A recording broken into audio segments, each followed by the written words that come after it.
ready to get started? Yes, we're ready to get started.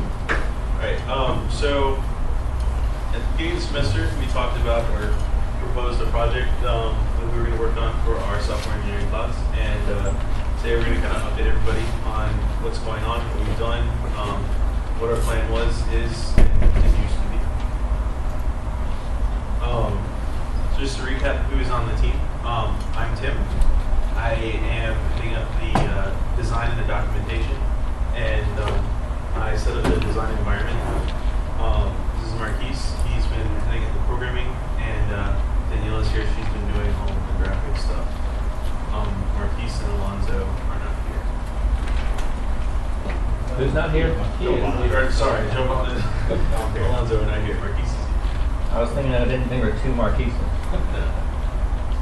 Alright, so our original plan, which we have actually stuck to, which is awesome.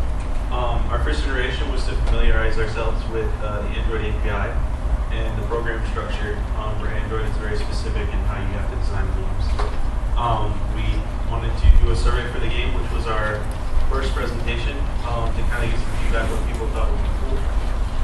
And to set up the design environment, kind of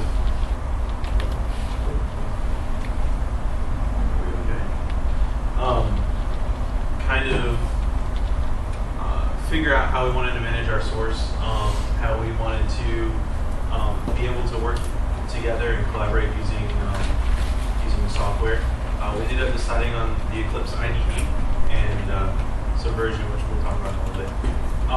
Our second iteration was to go ahead and implement the backplane in the menu system and go ahead and start up our database and get our save games database integrating with our menu features. Iteration 3 was randomization and game logic. That's the iteration we just finished. And so our game loop is there, our game logic is there, and our RMG is there. Iteration 4, what we're doing right now, is adding in the animation, events, and graphics. It's a little bit of a blur between iteration 3 and 4 because of the game logic and events are so related, but because it hooks in with animation, the events specifically for each event, we decided to move it into iteration 4. So IDE and source control, like I said, we're using Eclipse, and those of you who have used Eclipse before knows that it has a lot of add-ons or plugins that you can use. To manage our code, we decided to use the subclips add-on for Eclipse, which allows us to link to a Subversion server and manage our code through the Eclipse file structure, and it will handle our updates, our check-ins, and our checkouts, and code merges that we have to do through Eclipse. For our SVN server, we decided to use Google Code. Google Code gives you free open source space, allows you to use Git, Mercurial, Subversion, whatever you want to use. It's really cool because anybody can create a project, and any project that you create on here is open source. So we have this project hidden because it's not finished. We're not ready to release anything yet. So you can see it if you go to the URL code.google.com/p/zombietrailer. But you won't be able to download anything. You'll be able to view our code. And you can set up users and committers and like submitters, people that are helping with the project but aren't committing code. As you can see here under the source, all of our code stays on Google. We update it whenever we finish a project. We can just update it directly through Eclipse, and then all of our versioning is controlled on Google's end, so there's no worry of losing anything. And we have all of our revisions. So for our preliminary planning, I can go over this a little bit. Most of our planning and design happened in the first iteration. We spent, kind of 2 weeks talking and kind of deciding how we wanted to do everything. We designed everything up to control logic. and our design has kind of continued through all of our iterations, changed depending on the circumstances. When we found it worked and wasn't working, or was working and was not working, and kind of understanding the nuances of Android. So we ended up deciding shortly after our first presentation to go with Android version 2.2. Our main reason for this was for compatibility. There are still a lot of 2.2 phones around. It gave us the support that we needed with OpenGL, and it also supports a lot of other things we wouldn't have had if we went earlier than 2.2, especially database stuff for managing the game. What we did lose by going to an older version of Android was some of the really cool newer Android libraries for animation. Android developers have done a lot of work making Android animation very, very simple. But as of version 2.2, they're still using OpenGL commands like translate, rotate, things like that, instead of just put this in there and do this. So I'll let Marquise talk a little bit about the game data. He did most of the stuff with the database. Okay, originally we had it set to have 3 different databases set up for the game. One to handle events, one to handle item management, and another one to handle the save game. Just due to some obstacles and stuff we had to go through, we decided that we weren't going to actually have the user be able to manage their own items as they played. It would more just be handled based off of the events that happen, and we give them a choice to do, which I'll talk about later.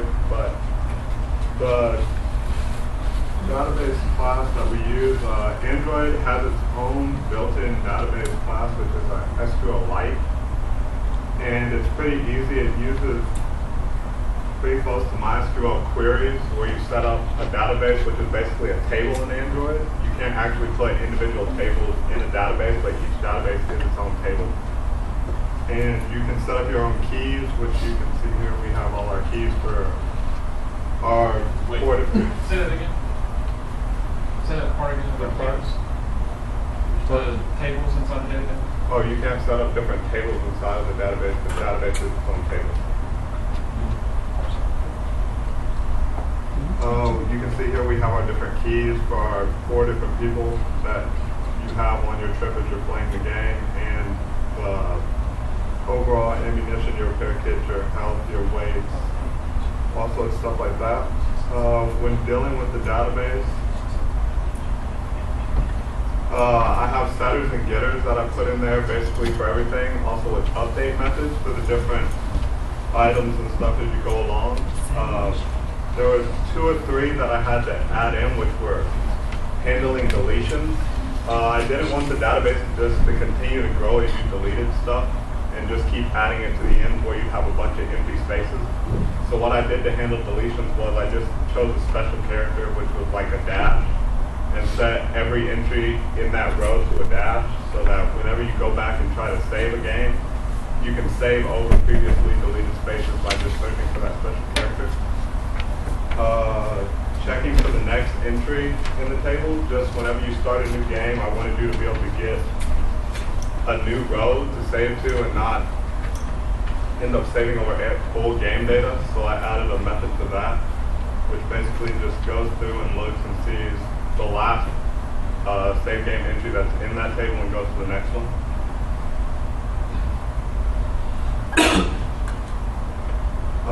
With the events database, I guess I'll let Tim go over that one. Yeah, the events database is what we are going to be integrating this iteration of the events. And basically the events database is very similar to the save game database, except that we want the user to not be able to interact with the events database other than seeing the results that come from it. So it's got the same structure, data for each event item that we need to control, and getters and setters. But the difference is that this is only going to be initiated once. The first time that you run the game, the database will be created and all of our event information will be loaded. And then after that, every time that you run the game, it's going to check to make sure the database exists. If it does not exist, then it will create it, and if it does exist, then it's just going to leave it. So that's kind of the only difference, so that the getter and setters basically only work once. Inside of each event, we have our RNG valve, our random number generation bounds. So the game is supposed to be sort of randomly based, where the user has decisions to make, but the outcome of each event is still going to be random within bounds. So we've got all of our mins and maxes for each of the outcome types. So whenever we create an event, basically, so we talked about the saving data. You're going to insert a new entry with the text, and then you can see here you can specify what your bounds are for each of the event parameters. And then in our game loop, we use those ranges to figure out exactly what the penalties are for an event or what the gains are for an event, and then specify what images we're going to be using for that particular event's animation. So once we had our databases set up, we wanted to integrate them into our menu flow. This is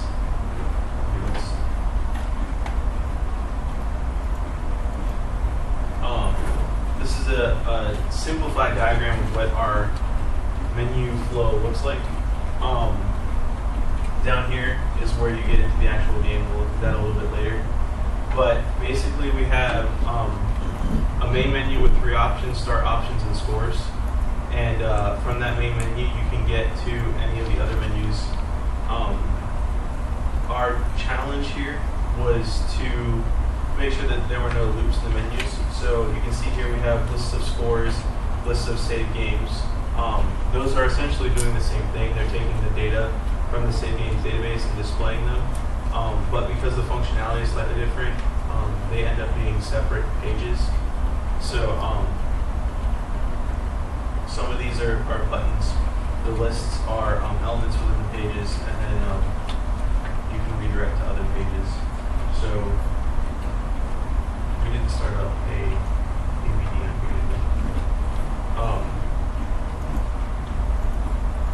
Do you want to try to show what you're going? All right. So we have the app on a phone right now, and we can kind of show you what the menus look like right now. It's all basic Android graphics. We haven't, in this iteration, no more updated graphics, so it looks a little rough, but everything is functional.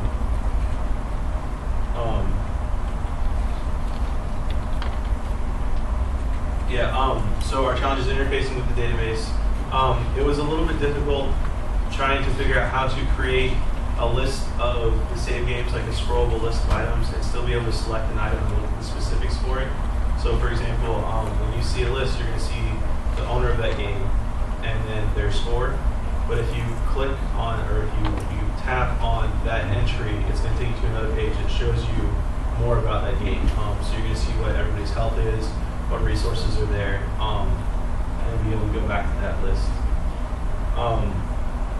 Like I was saying, we had some loops originally because we were trying to refer to the same page to cut down on views, but we ended up having to increase our number of views in order to eliminate all loops and get rid of those bugs.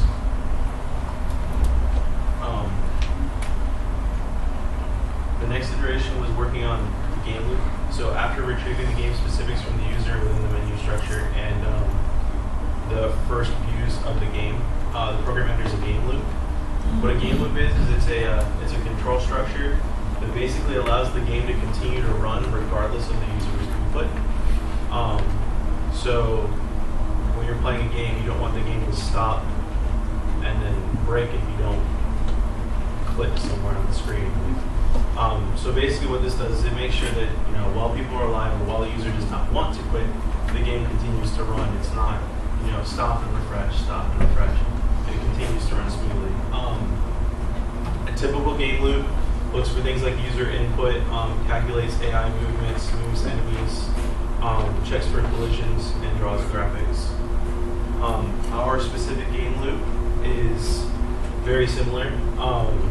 We, using random numbers, decide on an event that we're going to use and provide animation for that event, retrieve the user's decision regarding that event, update the database, well, actually update the resource changes and save to the database after we've done that.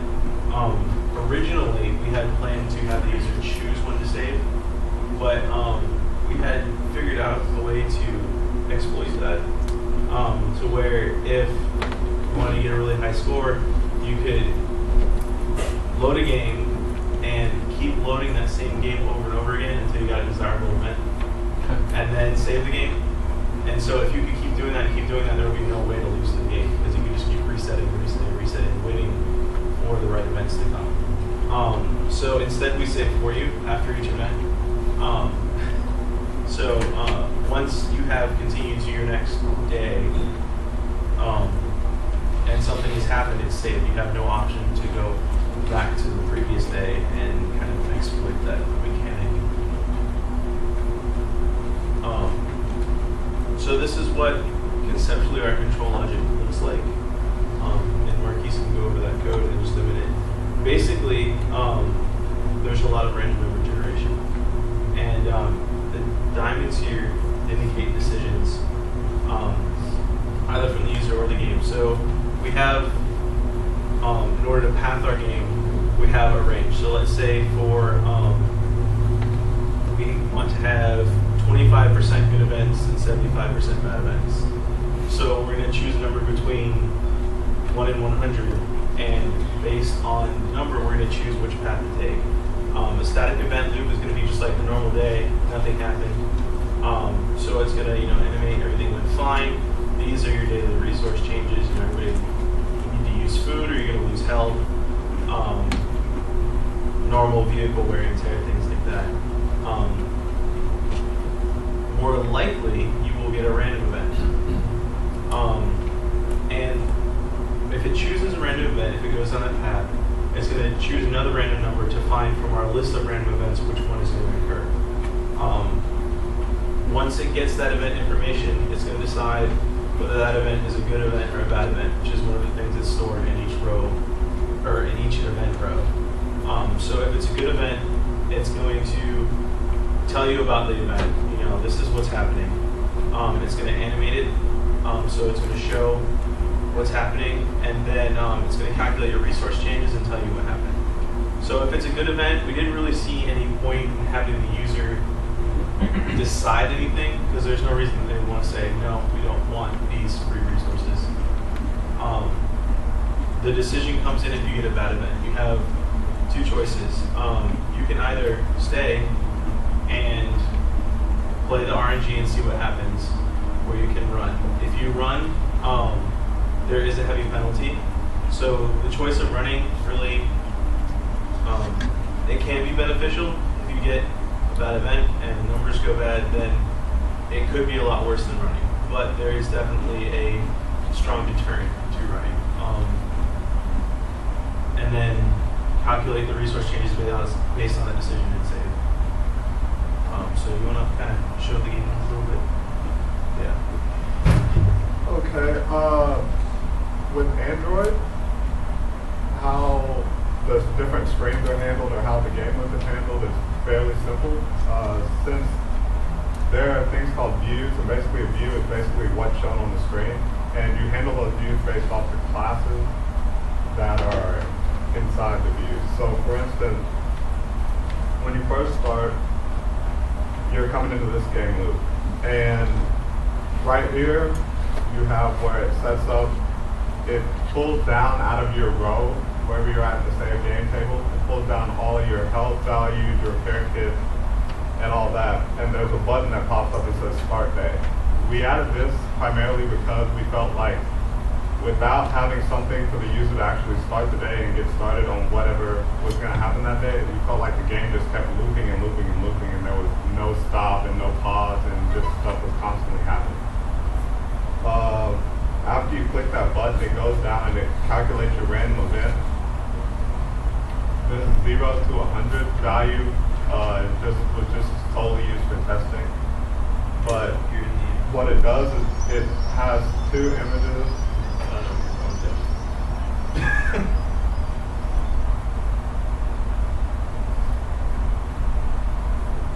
And on here, basically what it does, it brings two images on the screen, which would be your background in your car. And it provides this translate animation, which basically all you have to do to translate anything in 2.2, it's pretty simple, is put your from values in these two spots and your to values in the next two spots. And it basically goes from one XY coordinate to the next. And you come down here and you set your duration. So for instance, we wanted it to go for 5 seconds, so we did 5,000 milliseconds. And after those two events collide, or after your car reaches across the screen, what happens is it goes to your next view, which is your event info view. And this is where your screen pops up with whatever background image is for that event. So say you find some resources, you get attacked by zombies, whatever that is, the background image is read out of the events database, and it's applied there through pushing your event row, so your row of supplies, your row of events, and your choice that you chose, through the different views. And once that's displayed, you're given your two buttons. So for instance, this is the bad, you're given the stay or the run button. And then your results will be calculated off of what you chose, whether you're going to, maybe you choose to run but somebody died or something like that. Then it come over to the event results, and it's basically a text view which displays just the results. So it'll display all of your health values, all your updated resources if you lost anything. If you didn't necessarily lose anything, it's not going to display it. It's just displaying things that might have changed since you last played the last day. Because the views have this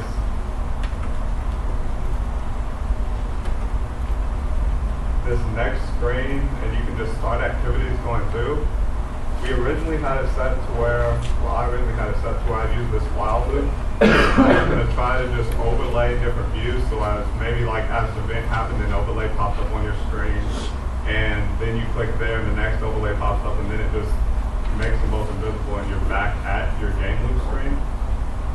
Instead, we took out that and we're just switching from view to view, so it's automatically looping without the need for necessarily a while loop or a for loop or anything like that. And all that'll be needed is like an if statement that says if your health all goes to 0, then go to this view, which is the in-game game over screen. So we're controlling our loop by transitions instead of by a loop. Like it's, think of a linked list of screens. And so it just keeps going through that list until something breaks the chain. Another thing is, we were originally talking about with difficulty, we were talking about having different sizes, different weights, different max values for stuff you could hold. Like say you're riding a Hummer, you could obviously carry more than in a car. Instead, we went with a multiplier, which basically you choose a difficulty, easy, medium, hard, 1, 2, and 3, or something like 1, 1.5, and 2, and it multiplies the results of your events by that multiplier. Instead of having to deal with managing your size of your car, how many people you have in there, all of that, we felt like that was a simpler way, and it also goes with, it'll help a lot with generating scores. It'll be a lot easier to do that.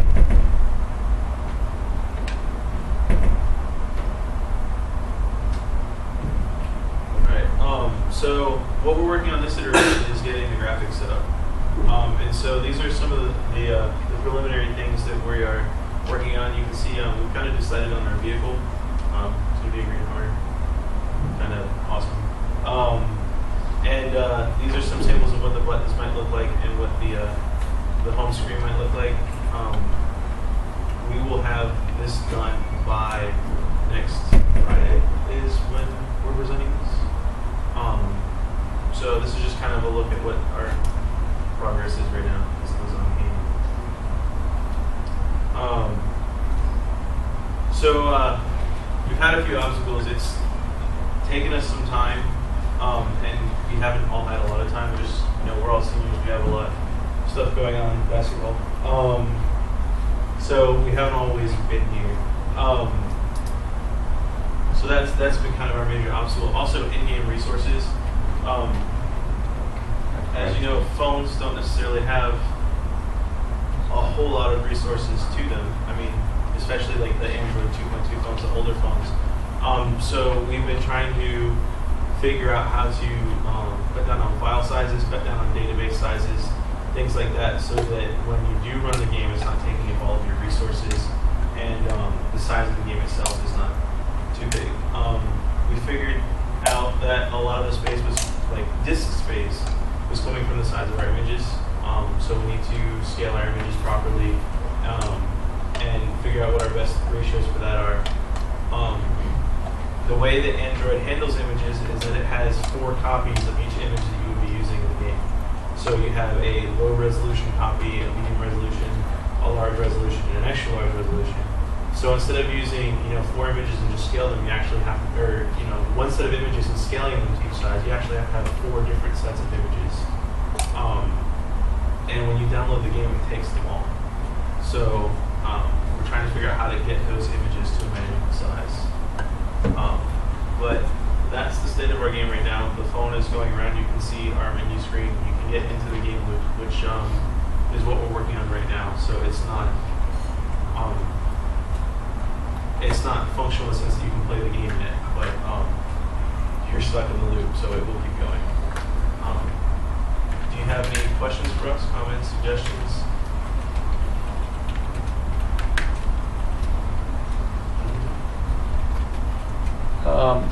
One point when you were talking about the game loop, I wondered, is this single-threaded or multi-threaded? It's single-threaded. There's only really one execution chain, so I don't know what we would multi-thread here. Like it's going step by step. I don't know if there even really is any way to multi-thread it. But I have not even looked into multi-threading on phones. I'm sure it's possible, but we haven't tried it here.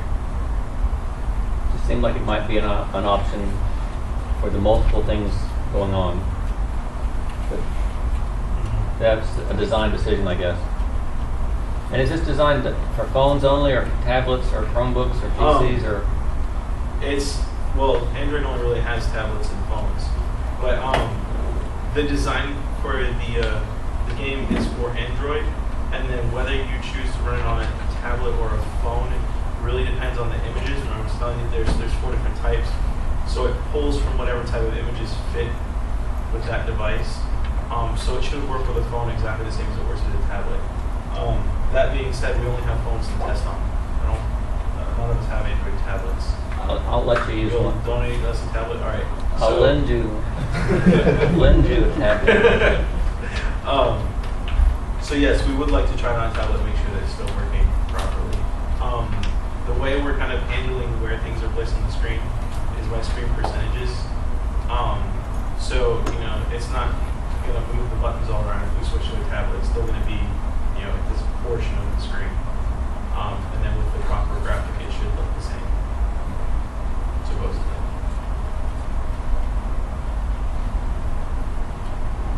Anything else?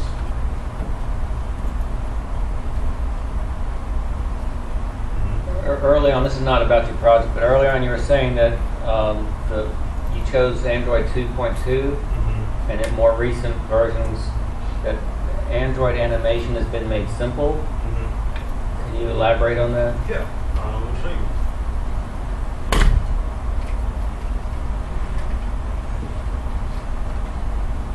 Android in 3.0 had this beautiful Android.animation class.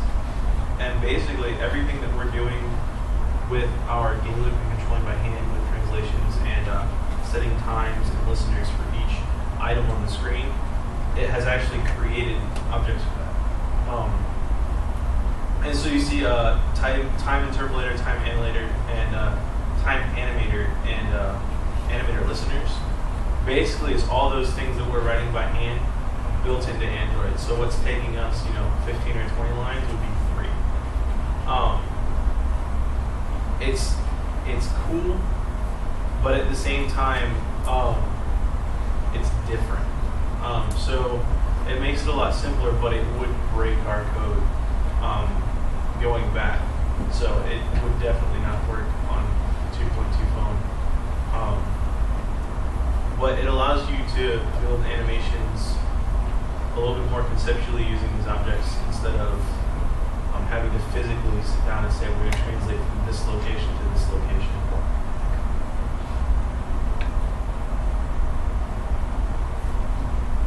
Any other questions, suggestions, comments?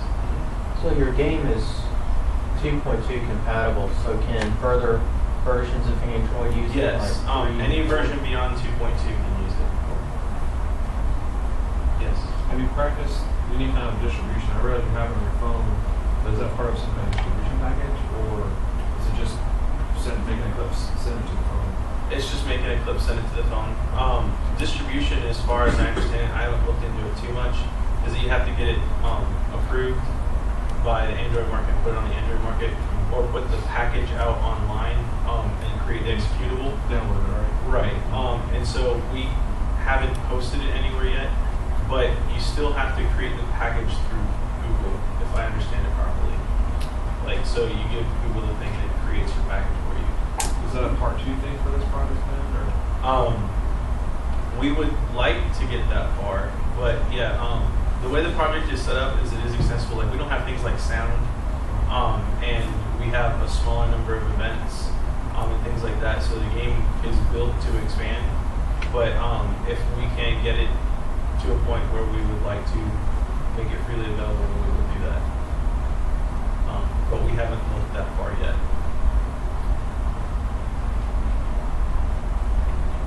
Anything else? Can you give us an example by using some concrete event and how it goes through these events? Yeah. From your database. Sure. All right. I will kind of draw it on the board. So basically, once you get to the game loop, which is, you know, when we selecting your game, if you have a save game, you're going to select it from the list. If you're creating a new game, then you're going to see a window with 4 input boxes. You're going to be able to put in the name of each of the people on your team, select their gender, and then go to the game screen. So the game screen is going to have a background and foreground items, and you're going to be presented with a screen that says, you know, welcome to Zombie Trails. Gives you a history of what's happened, what the game is based off of, and then start your first day. So it's going to explain to you you're trying to survive. You have these resources. You have 4 people here. Everybody's, you know, in full health. You have this much food, this much ammunition. You'll start your first day. And immediately from there, you'll go into the game loop. It'll decide an event, and let's say you actually fall on an event and not a static day, and you get a good event. What it's going to do is it's going to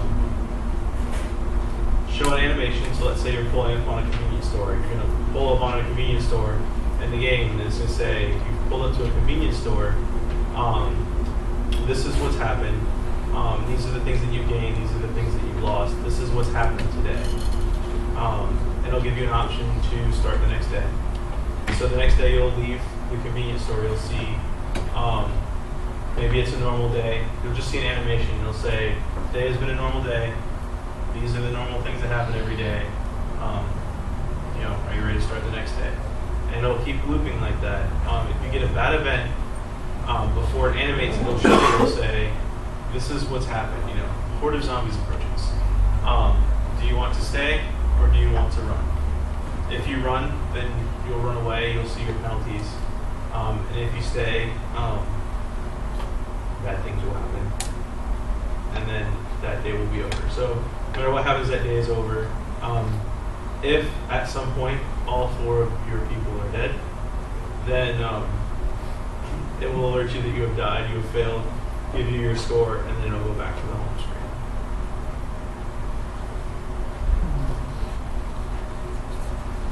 Yes? I have a delicate question to ask. And Danielle, you are the one that brings this up. How did you allow these guys to make this a male-dominated game where when you sign in, it defaults to male characters?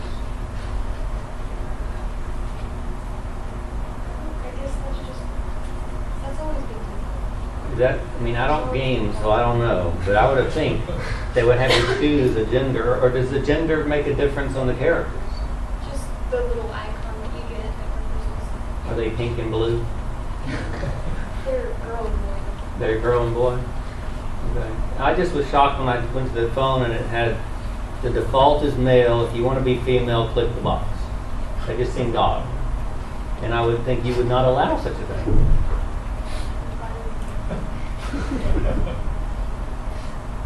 I guess a zombie game is more male dominated than a female. Should we randomize the location of the radio buttons? Randomize the location. Well, randomize the selection so that you might get all females. I just that would we can think have here. I'm just thinking it's a gender biased game. So you would be less offended if there wasn't one pre-selected, you had to choose it? I Yeah, you had to guess? choose. Yeah. Okay. Okay. Yeah, you're not gonna sell this to females that way. The UI. Well, they're not going to see it until they've already bought it. So. Oh, they're gonna talk. They're gonna say, "Oh, I have to click a box to be a girl." So it's How else would you have it decided?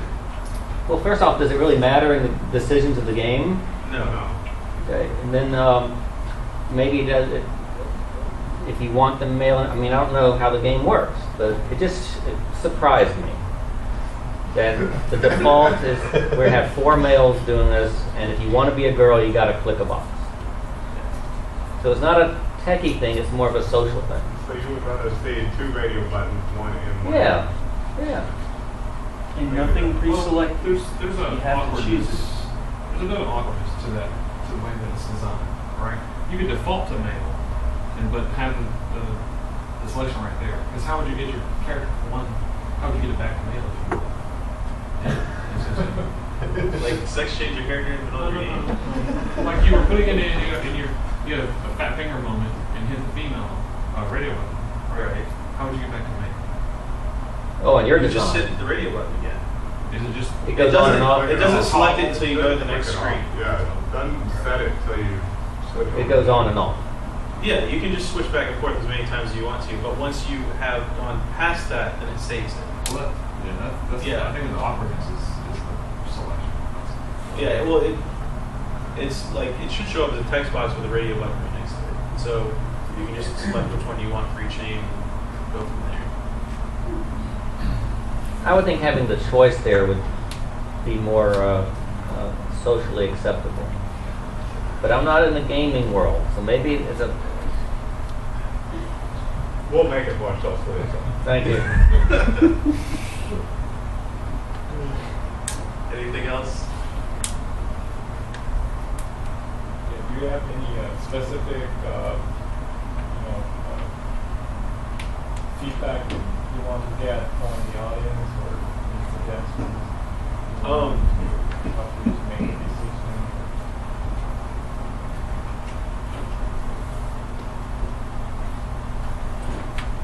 I don't think so at the moment. I think what we've got is pretty much what we've got for now. I don't really know what we can change. Do you guys see any problems that you would want to change? Something mechanically wrong with, or conceptually wrong with what we're doing? We'll probably review that database situation. So it sounds weird to say that I can create a database for one table and have create another database for one table. So on and so forth. That's an Android thing. Is that how That it wasn't works? our decision. So they really are separate databases, not tables. No, the way that Android works is that a database is a table. You create several tables, but you can't have a database of multiple tables, if that makes sense. Like for example, I'm pretty sure they're stored as XML text files. it uses SQLite to load and unload those. But the things that you enter into the database can only be strings.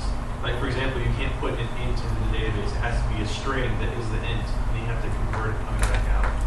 And that's just the way that Android is designed. So that wasn't our choice. That's just the way it works. Yeah, so I think this is just the terminology. One database is really just on tables. They're not reliable tables, you have to have some database that each has their table. Producing multiple XML files. It's hard to keep track of the relationships. It's traditional one table.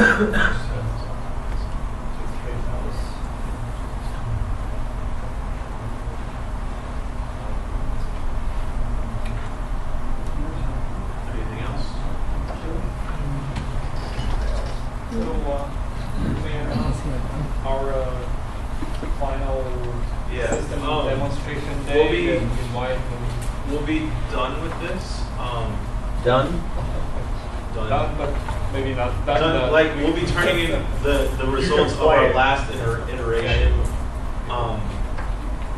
next Friday, at our exam time at 9 a.m. So we'll be in Lab 100 doing that. If anybody wants to come, going to come and see the game, play the game.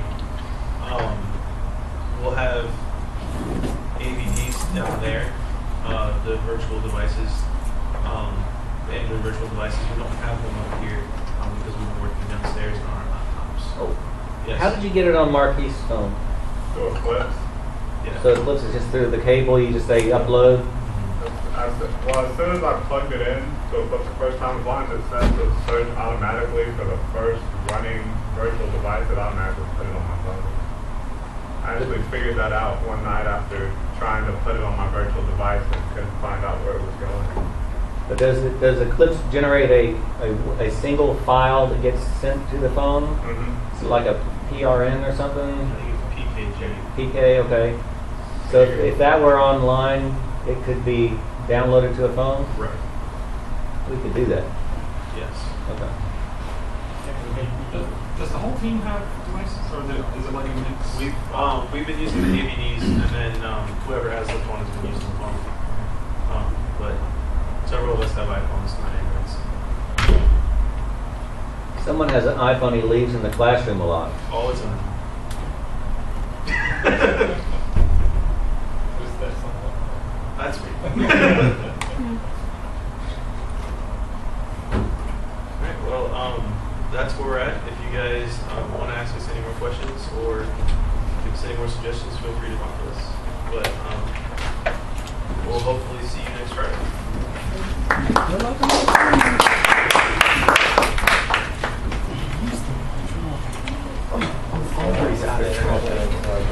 Are you? I'm always.